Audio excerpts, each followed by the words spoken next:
اعوذ باللہ من الشیطان الرجیم بسم اللہ الرحمن الرحیم القارعۃ ما القارعۃ وما ادراک ما القارعۃ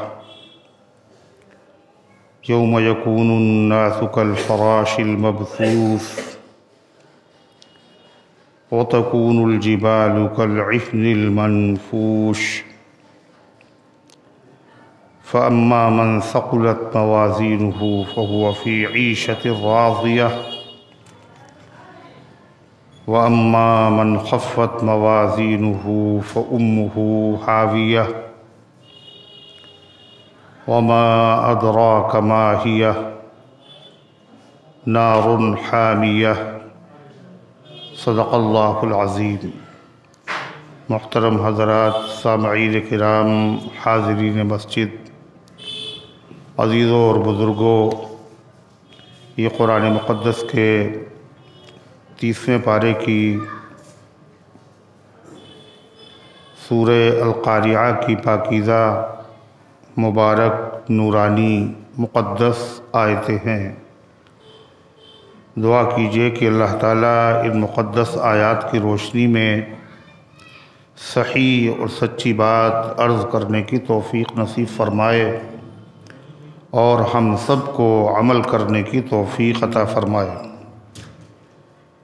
قرآن کریم کی اس سورت کا نام القارعہ ہے، اور القارعہ کے معنی ہیں کھڑکھڑا دینے والی چیز، گھبراہٹ میں مبتلا کر دینے والی چیز، بہت بڑا حادثہ، یہ سب القارعہ کے معنی ہیں۔ یہ سورۃ پاک مکیہ ہے۔ ہجرت کا واقعہ پیش آنے سے پہلے اللہ کے حبیب مدنی آقا تاجدار مدینہ جناب محمد الرسول اللہ صلی اللہ علیہ وسلم کے قلب مبارک پر نازل ہوئی۔ اس سورۃ مبارکہ میں 11 آیتیں ہیں اور 152 حرف ہیں۔ اس کی تلاوت کے سننے والے کو 152 نیکیاں ملتی ہیں، اور اس کی تلاوت کا شرف حاصل کرنے والے کو 1520 نیکیاں ملتی۔ اور جو شخص ان آیات کا مطلب سیکھے اور سیکھ کر عمل کرے تو اس کی نیکیاں اور زیادہ ہوں گی۔ اگر صرف سیکھ لے جب بھی اس کی نیکیاں زیادہ ہو، اس لیے کہ سیکھنے کے بعد پھر عمل اگر ہے تو ثواب بڑھ جاتا ہے، اگر عمل نہیں ہے پھر بھی سیکھنے کا ثواب ملتا ہے۔ یہ دو الگ الگ چیزیں، ایک علم اور ایک عمل۔ علم کا ثواب ہے، عمل کا ثواب نہیں۔ اگر علم بھی ہے اور عمل بھی ہے تو دوہرا ثواب ہوگا، علم کا بھی ثواب اور عمل کا بھی ثواب۔ لیکن صرف اس خیال سے کہ عمل ہم نہیں کر پائیں گے، لہذا علم حاصل کر کے ہم کیا کریں، یہ دوہری حماقت ہے۔ ایک تو عمل بھی لازم تھا اور علم بھی لازم تھا، اس نے عمل بھی نہیں کیا اور علم بھی حاصل نہیں کیا، وہ ڈبل مجرم۔ اور وہ یہ سمجھ رہا ہے کہ ہم سستے میں چھوٹ جائیں گے، ہم اللہ سے کہہ دیں گے اللہ ہمیں معلوم نہیں تھا، حالانکہ اس کا جرم ڈبل ہو گیا، اس لیے کہ اس نے سیکھا بھی نہیں اور عمل بھی نہیں کیا۔ اگر آدمی سیکھ لے اور عمل نہ کرے پھر بھی ثواب ہے، اور اس بات کی امید ہے کہ اللہ تعالیٰ اس کو عمل کرنے کی توفیق عطا فرمائے گا۔ سیدنا حضرت فاروق اعظم عمر ابن خطاب رضی اللہ عنہ فرماتے تھے، میں اس فکر میں نہیں رہتا ہوں کہ میری دعا قبول ہوگی یا نہیں ہوگی، میں دعا کی قبولیت کی فکر میں نہیں رہتا ہوں، میں دعا کرنے کی فکر میں رہتا ہوں کہ اگر دعا کی توفیق ملے گی تو پھر قبولیت بھی اس کے ساتھ ساتھ ہوگی، اس لیے کہ اگر اللہ تعالیٰ کو دعا کرنا پسند نہ ہوتا تو اللہ تعالیٰ دعا کرنے کی توفیق ہی نہ دیتا۔ ایک بزرگ فرماتے ہیں جب میں اللہ اللہ کہتا ہوں تو مجھے معلوم ہو جاتا ہے یہ میرا ذکر اللہ کے وہاں قبول ہو گیا۔ تو کسی نے پوچھا کہ حضرت آپ کو کیسے پتہ چلتا ہے؟ یہ بات تو صحابہ کو معلوم ہے کہ ان کا ہر عمل اللہ نے قبول کر لیا، اس لیے کہ قرآن میں اللہ تعالیٰ نے اعلان فرما دیا ہم ان سے راضی ہو گئے۔ اب اللہ جس سے راضی ہو جائے اس کا اگر عمل قبول نہ ہوتا تو اللہ راضی کیوں ہوتا؟ ان کی نمازیں، ان کے روزے، ان کا حج، ان کا جہاد، ان کی حسنات سب اللہ کے وہاں قبول ہیں، اور قرآن پاک میں اس کی خبر ہے کہ اللہ تعالیٰ ان سے راضی ہو جائے نہیں، اللہ ان سے راضی ہو چکا، خبر دی جا رہی، اور راضی ہو جائے یہ دعا ہے۔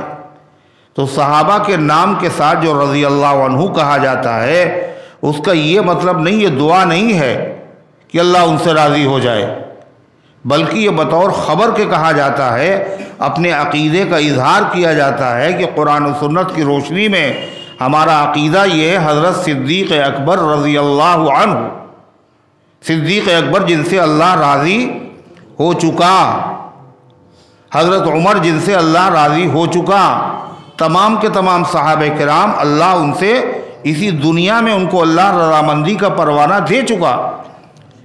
بزرگوں کے نام کے ساتھ جب دعا کی جاتی ہے رحمت اللہ علیہ، نور اللہ مرقدہ، رحمت اللہ علیہ، اللہ ان پر رحمت نازل کرے، یہ دعا ہے، یہ دعا ہے۔ اور اسی طرح نور اللہ مرقدہ، اللہ تعالیٰ ان کی قبر کو نور سے بھر دے، یہ نہیں نور سے بھر دیا، دونوں میں فرق ہے، بھر دے دعا کر رہے ہیں۔ اور جب دعا کی جاتی ہے تو دعا بھی کیا ہوتا ہے؟ اللہ تعالیٰ کے وہاں جب دوسرا دعا کرتا ہے اس دعا کی قبولیت کے امکانات زیادہ ہیں۔ ایک آدمی خود دعا کرتا ہے، ایک اس کے لیے کوئی دعا کرتا ہے۔ سیدنا حضرت فاروق اعظم عمر بن خطاب رضی اللہ عنہ تشریف فرما ہے، اور اس زمانے میں کثرت سے موتیں ہو رہی تھیں۔ ایک جنازہ آیا اور کچھ لوگوں نے کہا یہ بڑا نیک آدمی تھا، بڑا اچھا آدمی تھا، تو حضرت فاروق اعظم رضی اللہ عنہ نے فرمایا وجبت، واجب ہو گئی۔ پھر دوسرا جنازہ آیا، پھر لوگوں نے کہا یہ بڑا نیک آدمی تھا، بڑا اچھا آدمی تھا، تو حضرت فاروق اعظم نے فرمایا وجبت۔ تھوڑی دیر میں ایک تیسرا جنازہ آیا تو اس کے بارے میں لوگوں نے کچھ برائیاں کی، فرمایا وجبت، واجب ہو گئی۔ تو پوچھا ان کے پاس جو حاضر اور موجود لوگ تھے، انہوں نے پوچھا حضرت یہ کیا کہا آپ نے، کیا چیز واجب ہو گئی؟ فرمایا جس کی لوگوں نے تعریف کی اس کے لیے جنت واجب ہو گئی، اور جس کی لوگوں نے برائی کی اس کے لیے جہنم واجب ہو گئی۔ اور یہ تو میں نے وہی کیا ہے جو میں نے حضور پاک صلی اللہ علیہ وسلم کو کرتے ہوئے دیکھا ہے۔ حضور پاک صلی اللہ علیہ وسلم کے سامنے جنازہ گزرا اور لوگوں نے اس کی تعریف کی، آپ نے فرمایا وجبت۔ اور ایک جنازہ گزرا، لوگوں نے اس کی برائی کی تو آپ نے فرمایا وجبت۔ تو صحابہ نے پوچھا یا رسول اللہ ما وجبت، اے اللہ کے رسول کیا چیز واجب ہو گئی؟ آپ نے فرمایا من اثنیتم علیہ خیرا، جس کی تم نے تعریف کی ہے وجبت لہ الجنہ، اس کے لیے جنت واجب ہو گئی۔ اور فرمایا کہ جس کے بارے میں تم نے برائی کی اس کے لیے جہنم واجب ہو گئی۔ حضرت فاروق اعظم فرماتے ہیں نبی کریم صلی اللہ علیہ وسلم نے فرمایا کہ جس آدمی کے بارے میں 3 آدمی 4 آدمی گواہی دے دیں کہ اچھا آدمی تھا، اس کے لیے دعا کر دے جنازے کی نماز میں، اللہم اغفر لحینا ومیتنا وشاہدنا وغائبنا، 4 آدمی، فرمایا اللہ تعالیٰ اس کو جنت عطا فرمائے گا۔ تو صحابی رسول نے پھر پوچھا او حضور اگر 3 آدمی گواہی دے دیں تو؟ آپ نے فرمایا اس کے لیے بھی جنت۔ کہا اچھا اگر 2 آدمی گواہی دے دیں اور 2 آدمی دعا کر دیں تو آپ نے فرمایا اس کے لیے بھی جنت ہے۔ کہا پھر ہم نے 1 آدمی کے بارے میں نہیں پوچھا، 1 آدمی کے بارے میں نہیں پوچھا، لیکن یہ جنت جب ہے اس کی تعریف کی جا رہی ہو جب وہ آدمی مومن ہو۔ اگر وہ ایمان والا نہیں ہے تو پوری دنیا اس کی تعریف کرے، مسلمان تعریف کرے، غیر مسلم تعریف کرے، یہودی تعریف کرے، عیسائی تعریف کرے، پوری دنیا تعریف کرے، پھر بھی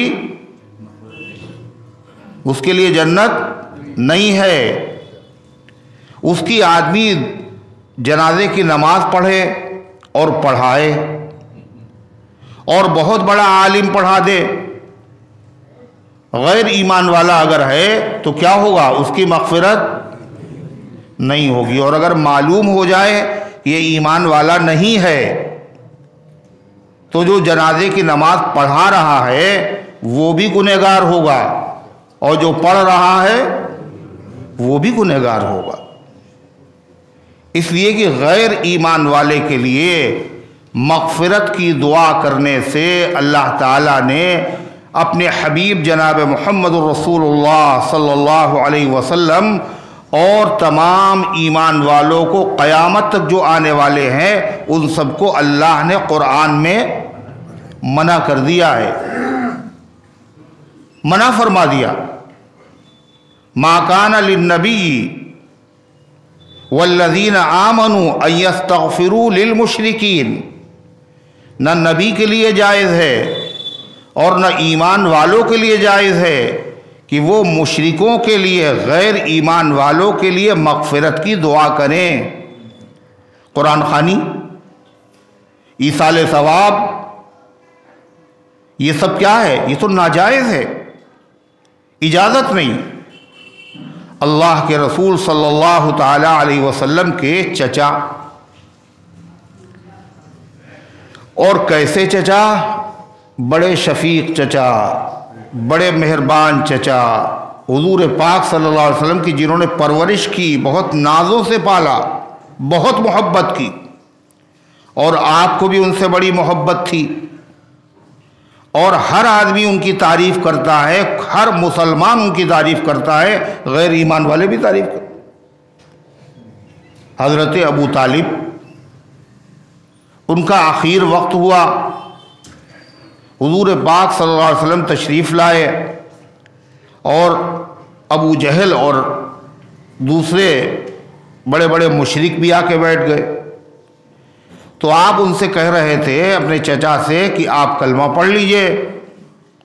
وہ لوگ کہہ رہے تھے عبد المطلب کے دین سے ہٹ جاؤ گے؟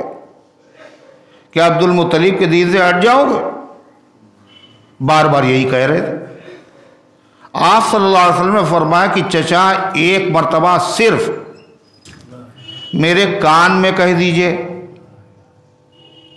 کلمہ صرف پڑھ دیجئے، ایک مرتبہ صرف میرے کان میں کہہ دیجئے، میں اللہ تعالیٰ کے وہاں آپ کے لیے سفارش کروں گا۔ مگر تقدیر غالب آئی اور حضرت ابو طالب نے کلمہ نہیں پڑھا۔ حضور پاک صلی اللہ علیہ وسلم کو بڑا غم ہوا، بہت رنج ہوا، بہت تکلیف ہوئی، اور ہونا بھی چاہیے تھی۔ آپ تو ہر ایمان والے کے بارے میں، ہر شخص کے بارے میں، غیر ایمان والا اس کے بارے میں بھی آپ چاہتے تھے وہ جہنم میں نہ جائے۔ آپ تو ابو جہل کے بارے میں بھی چاہتے تھے کہ وہ جہنم کے شعلوں سے بچ جائے۔ آپ نے اس کے لیے بھی دعا کی اللہ تعالیٰ سے، اللہ نے اس کے حق میں دعا قبول نہیں کی، حضرت فاروق اعظم کے حق میں دعا قبول کی، وہ ایمان لے آئے۔ تو یہ تو چچا ہیں، رشتہ دار ہیں اور چچا ہیں، اور کیسے چچا؟ محبت کرنے والے چچا، محسن چچا، آپ کی خاطر دین کے دشمنوں سے لڑنے والے، ان کی آپ کی خاطر اذیت برداشت کرنے والے، 3 سال تک کہاں شعب ابی طالب کی گھاٹی میں حضرت ابو طالب نے اذیتیں برداشت کی ہیں، نہ کھانا ہے نہ پانی ہے، نہ کچھ خرید سکتے کسی سے، نہ بیچ سکتے ہیں۔ 3 سال اتنی اذیتیں برداشت کی۔ آپ کی آنکھوں میں جو آنسو نہیں دیکھ سکتے تھے ابو طالب، ان کا انتقال ہو رہا۔ آپ فطری بات، آپ بہت غمزدہ ہوئے تو قرآن کی آیت نازل ہوئی، اِنَّكَ لَا تَهْدِي مَنْ أَحْبَبْتَ وَلَكِنَّ اللَّهَ يَهْدِي مَنْ يَشَاءُ۔ اے پیغمبر، آپ جس کو ہدایت دینا چاہیں تو نہیں دے سکتے، لیکن اللہ جس کو ہدایت دینا چاہے گا اس کو ہدایت عطا فرمائے گا۔ حضور پاک صلی اللہ علیہ وسلم نے فرمایا، ٹھیک ہے کلمہ نہیں پڑھا، مگر میں اپنے چچا کے لیے مغفرت کی دعا کرتا رہوں گا جب تک کہ اللہ تعالیٰ مجھے منع نہ کر دے۔ اللہ اگر منع کر دے گا مغفرت کی دعا سے تو میں باز آ جاؤں گا۔ تو قرآن کی آیت نازل ہوئی، کیا کہ ایمان والے کے لیے، نبی کے لیے اور ایمان والوں کے لیے جائز نہیں ہے وہ مشرکوں کے لیے مغفرت کی دعا کرے۔ آپ نے حضرت علی سے فرمایا کہ ان کو لے جا کے دفن کر دو، تو چچا حضور صلی اللہ علیہ وسلم کے ہیں اور آپ صلی اللہ علیہ وسلم کی سفارش، آپ کا مقام، آپ کا مرتبہ، مگر اللہ نے اجازت نہیں دی، کاہے کی؟ مغفرت کی دعا کر دیں۔ اب اگر کوئی شخص چاہے جتنا وہ نیک، چاہے جتنی لوگ نیک اس کی نیکی کی تعریف کریں، چاہے پوری دنیا تعریف کرے، مگر وہ ایمان والا اگر نہیں ہے تو اس کے لیے دعائے مغفرت کرنا جائز نہیں ہے۔ جو کرے گا وہ گنہگار ہوگا،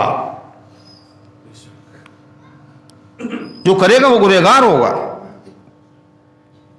بلکہ حضور پاک صلی اللہ علیہ وسلم نے منافق کی جنازے کی نماز پڑھائی تھی۔ منافق اور منافقوں کا سردار، آپ نے نماز پڑھا، ان کے بیٹے مخلص تھے، انہوں نے کہا حضور نماز پڑھا دیجئے۔ حضرت فاروق اعظم رضی اللہ عنہ نے فرمایا، اے اللہ کے نبی، اللہ نے منع کیا ہے، اللہ نے قرآن میں کہا ان تستغفر لهم او لا تستغفر لهم وان تستغفر لهم 70 مرہ فلن یغفر اللہ لهم۔ آپ ان کے لیے مغفرت کی دعا کریں یا نہ کریں، یا 70 مرتبہ بھی اگر کریں تو اللہ معاف نہیں کرے گا۔ حضرت عمر نے کہا، اور آپ جنازے کی نماز پڑھانے جا رہے ہیں؟ آپ نے فرمایا، عمر، اللہ تعالیٰ نے یہی تو کہا ہے 70 مرتبہ بھی اگر کریں گے تو بخشیں گے نہیں، معاف نہیں کریں گے۔ یہ تو نہیں کہا کہ مغفرت کی دعا نہ کرو، منع تو نہیں کیا، منع تو نہیں کیا، اس لیے آپ نے جا کر کے جنازے کی نماز پڑھا دی۔ مگر پڑھانے کے بعد ہی قرآن کی آیت نازل ہو گئی۔ جو عمر کہہ رہے ہیں یہی اللہ بھی کہہ رہا ہے، وَلَا تُصَلِّ عَلَىٰ أَحَدٍ مِّنْهُمْ مَاتَ أَبَدًا۔ ان میں سے اگر کوئی مر جائے تو کبھی اس کی جنازے کی نماز نہ پڑھیے، اور جنازے کی نماز تو بڑی چیز ہے۔ وَلَا تَقُمْ عَلَىٰ قَبْرِهِ، اس کی قبر کے پاس بھی نہ کھڑے ہو۔ یہ کون کہہ رہا؟ اللہ۔ کس سے کہہ رہا ہے؟ اپنے نبی صلی اللہ علیہ وسلم سے کہہ رہا ہے۔ اب کون ایسا ہے جو شریعت بنائے کہ نہیں صاحب جائز ہے، صحیح ہے؟ دنیا تعریف کرے، پورا عالم تعریف کرے، اگر 2 آدمی، حضور نے فرمایا، حضرت عمر نے فرمایا، حضور صلی اللہ علیہ وسلم کا فرمان نقل کرتے ہوئے، 4 آدمی اگر مغفرت کی دعا کر دیں تو اللہ بخش دے گا، اور جنازے میں 3 ہی آدمی ہوں جب بھی بخش دے گا، 2 ہوں جب بھی بخش دے گا۔ لیکن شرط یہ ہے کہ وہ ایمان والا ہو۔ اگر وہ ایمان والا نہیں ہے تو 50 لاکھ 50 کروڑ 50 ارب لوگ بھی اگر اس کی تعریف کریں کہ انہوں نے کالج بہت عمدہ بنوایا، اس سے لوگوں کو بڑا فائدہ ہوا، تعلیم کا بڑا دھیان دیا اور بڑی ترقی کی اور بہت فائدہ ہوا، اور میڈیکل کالج انہوں نے بنوایا، اس سے غریبوں کو بہت فائدہ ہوا، اور بیواؤں کو انہوں نے پینشنیں دلوائیں۔ کہتے رہو، اچھا کام ہے، مگر یہ مغفرت اس کی بنیاد پر ہو جائے یہ تو نہیں ہو سکتا۔ کیوں؟ ان تمام باتوں کے باوجود حضرت صدیق اکبر کو صحابی کہا انہوں نے؟ کبھی کہا انہوں نے؟ اور صدیق اکبر کی جو صحابیت کا انکار کر دے وہ کیا ہے؟ مسلمان نہیں ہے وہ۔ تعریف کیجئے مگر حد میں رہیے۔ تو بہر صورت حضرت فاروق اعظم رضی اللہ تعالیٰ عنہ نے کیا فرمایا؟ میں اس کی فکر میں تو رہتا نہیں ہوں، کس کی؟ کہ دعا قبول ہو جائے۔ لوگ کہتے ہیں نا دعا کر دی، ان کا ہماری تو دعا قبول ہی نہیں ہوتی ہے۔ حضرت عمر کیا کہہ رہے ہیں؟ میں اس کی فکر میں نہیں رہتا، قبولیت کی فکر میں نہیں رہتا، میں تو دعا کی فکر میں رہتا ہوں، دعا کا اہتمام کرتا ہوں۔ کیوں؟ اگر دعا کی توفیق ہو گئی تو پھر کیا ہوگا؟ کیا ہوگا؟ تو ہوا کیا؟ آپ کو کیا ہوا؟ دعا کی توفیق ہو گئی تو قبول نہیں ہوگی، تو قبولیت بھی ساتھ ساتھ ہوگی۔ اللہ تبارک و تعالی ہم سب کو دعا کی بھی توفیق عطا فرمائے، اور اللہ تبارک و تعالی علم حاصل کرنے کی توفیق عطا فرمائے۔ یہ بات کاہے پہ بتائی تھی کہ علم سیکھ لو چاہے عمل نہ ہو، نہ کرو نہیں، چاہے عمل فی الحال نہ ہو۔ اس لیے کہ علم ہو جانے کا مطلب کیا ہے؟ اللہ نے علم دیا ہے تو اللہ رحم کرنا چاہتا ہے، مہربانی کرنا چاہتا ہے۔ اور الرحمن علم القرآن، رحمان وہ ہے جس نے قرآن سکھایا، عمل کرایا نہیں، جس نے قرآن سکھایا۔ جس کو قرآن سکھا دیا خدا نے، قرآن سیکھنے کی توفیق دے دی، اس کا مطلب یہ ہے اس پر اللہ کی مہربانی ہوگی۔ اور جب اس نے سیکھا ہے تو ظاہر بات ہے اللہ اس کو عمل کرنے کی بھی توفیق عطا فرمائے گا۔ اللہ تعالی ہم سب کو قرآن پڑھنے کی بھی توفیق عطا فرمائے اور سیکھنے کی بھی توفیق عطا فرمائے اور عمل کرنے۔ اس سے یہ بھی پتہ چلا حضرت فاروق اعظم کی جو سیرت تھی وہ کوئی الگ نہیں تھی۔ جو نبی کی سیرت وہی صحابہ کی سیرت۔ ان کا یہ میں نے اپنی طرف سے نہیں کہا، حضور کو یہی کرتے ہوئے دیکھا کہ جنازہ گزرا اور لوگوں نے تعریف کی تو آپ نے فرمایا اس کے لیے واجب ہو گئی، اور برائی کی تو فرمایا کہ اس کے لیے جہنم واجب ہو گئی۔ میں نے وہی کیا۔ ایک ایک چیز صحابہ کی اپنی نہیں ہے، سب کے سب نقل ہے کس کی؟ محمد رسول اللہ صلی اللہ علیہ وسلم کی۔ حضور پاک صلی اللہ علیہ وسلم نے، یاد ہے آپ کو کیا کہا تھا حضرت عبداللہ ابن مسعود رضی اللہ عنہ سے؟ کہ قرآن سناؤ۔ حضور نے کہا تھا قرآن سناؤ، اور آپ پہ قرآن نازل ہوا۔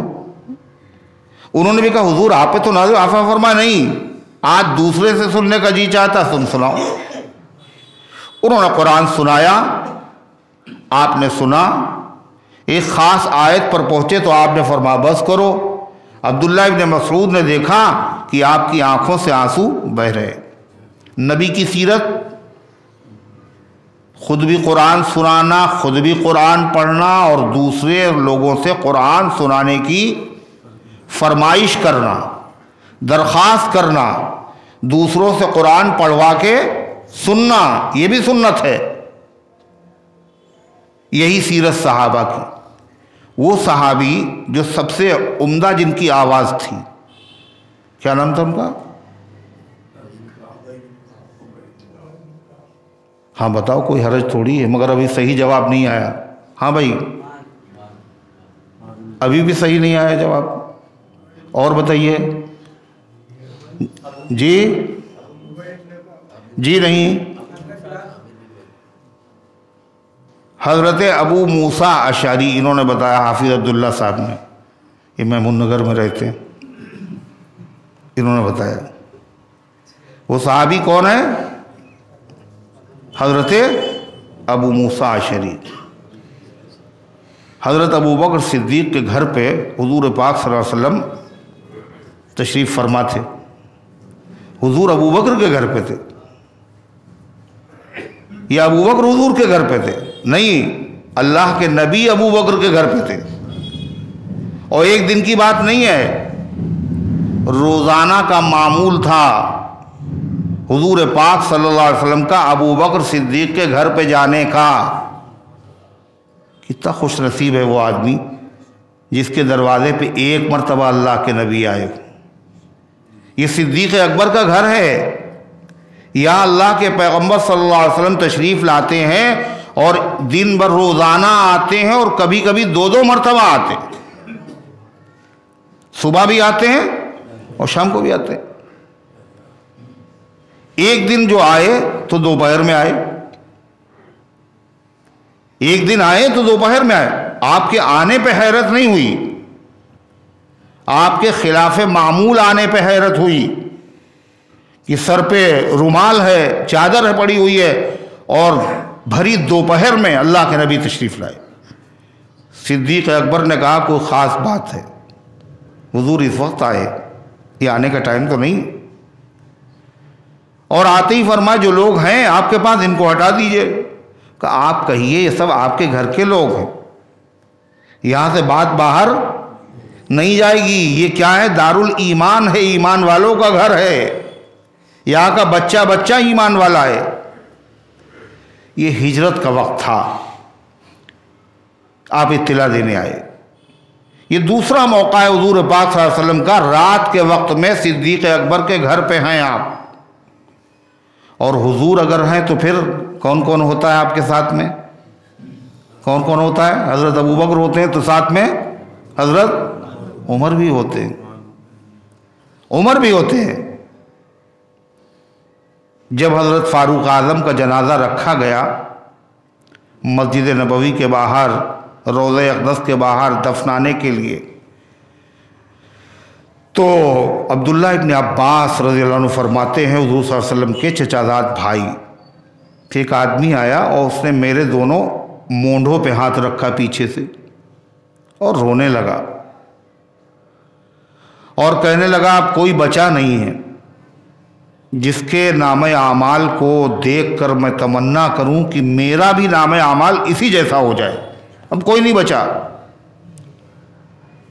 اور مجھے پتا تھا تم تینوں ایک ہی جگہ دفن بھی کیے جاؤ گے، مجھے پہلے سے معلوم تھا، اس لیے کہ میں نے حضور پاک صلی اللہ علیہ وسلم سے بارہا فرماتے ہوئے سنا، ذہبت انا و ابو بکر و عمر، میں گیا اور ابو بکر و عمر گئے،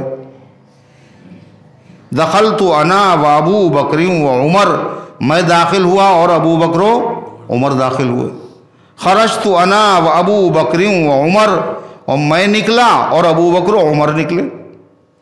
میں سمجھ گیا ہر وقت خدا نے ساتھ میں رکھا ہے، مرنے کے بعد بھی تینوں بزرگ کہاں ہوں گے؟ ایک ہی جگہ دفنائے بھی جائیں گے۔ فرماتے کہ میں نے پلٹ کے دیکھا یہ ہے کون سا؟ تو دیکھا فیضا ہوا علی ابن ابی طالب، وہ حضرت علی مرتضیٰ رضی اللہ عنہ تھے، اور آنکھوں سے ان کی آنسو بہہ رہے تھے۔ تو اللہ کے پیغمبر ہیں، اور کون ہے؟ ابو بکر صدیق کا گھر ہے، اللہ کے نبی، اور کون ہے؟ حضرت عمر۔ اور یہ دونوں تو ایسے تھے، آپ نے فرمایا بمنزلۃ السمع والبصر، یہ ایسے ہیں جیسے آدمی کی آنکھ اور کان ہوتے، ایک آنکھ ہے اور ایک کان، آنکھ کی بھی ضرورت ہے اور کان کی بھی ضرورت ہے، آنکھ کا کام کان سے نہیں ہوتا اور کان کا کام آنکھ سے نہیں ہوتا، دونوں ضروری ہیں۔ یہ ایسے تھے، یہ اگر موجود نبی ہوتے تھے حضور صلی اللہ علیہ وسلم کو ان پہ بھروسہ اعتماد تھا۔ آپ نے فرمایا کہ ایک آدمی ایک گائے کے اوپر سوار ہوا، کاہے پہ؟